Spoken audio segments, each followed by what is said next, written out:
getting rid of your Deadwood inventory can actually lead to a pretty good tax deduction. I'm learning to thrive in the gig economy. Would you like to learn too? One of the things that I've been talking about in the last few videos is our preparation for moving. As I explained to you, sometimes with the freelance life, gig economy, sometimes what you have to do is you have to decide, you know what, I can't live in the same place I've been living in. I'd rather cut my costs, move to a less expensive place. So that's what we're doing. We're getting ready to sell this house and move to a place that's going to save us a lot of money just because I don't want to get a job. And I think that's a pretty good reason. You know, I like the lifestyle that I've chosen. And sometimes there's a trade-off. And one of those trade-offs is sometimes you got to move to a smaller place. Now, one of the things that I've been doing recently is trying to get rid of stuff that we don't need around the house because we don't necessarily want to move the stuff to a new house. We don't want to pay to have a mover move stuff that we're going to get rid of anyway. Well, it's the same thing with your inventory if you sell online like I do. As I've mentioned before, I sell on Amazon and eBay. I have, several thousand books literally on Amazon at any one time. And my attic is pretty much a storeroom for that.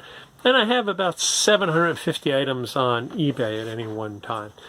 Not as many items because eBay's a little bit of a pain to list things because you got to take photographs and things like that, whereas Amazon's quick and easy to put them up. Now the problem with Amazon is that Amazon sellers are always in a race to the bottom. Prices continue to drop. As soon as people get tired of the books, they throw them on Amazon and they put them on at the lowest price possible. So one of the things that I've gotten in the habit of doing is every December before the end of the year, I go through my inventory and I pull out books where the prices have dropped so much it's not worth me even trying to sell them. Some people are selling them for just a few pennies, making 20, 30 cents. And to me it's just not worth it. I don't have the volume to make it worthwhile for me to spend a lot of time selling books for only 30 cents profit. What I try to do is I try to at least make $5 per book. And that can be on the low side. Some people actually don't sell a book unless they can make $10. So for instance, some books have just gone down in price to the point where it's not worth me keeping them around. And so for instance, like this one, Beyond the Mat. Now, when I first listed this book, they were selling for about $9.99 for a used copy. In pretty good shape, and this one's in pretty good shape. At $9.99 plus the shipping credit, I'll get $6 or $7 for it. That's not bad. But now, it's been out a few years, so now it's only selling for a few pennies. So if I were to try to sell this now, I might make 20 cents, 30 cents on it. So I've got to make a decision. Is this worth me keeping and bringing to a new house? Paying a mover to move it? No, I don't think so. What I tend to do every December is I tend to go through my books and donate anything that I can no longer justify trying to sell, so I get the tax deduction on my taxes.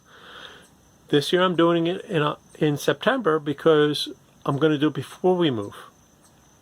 And this way I get the tax deduction anyway.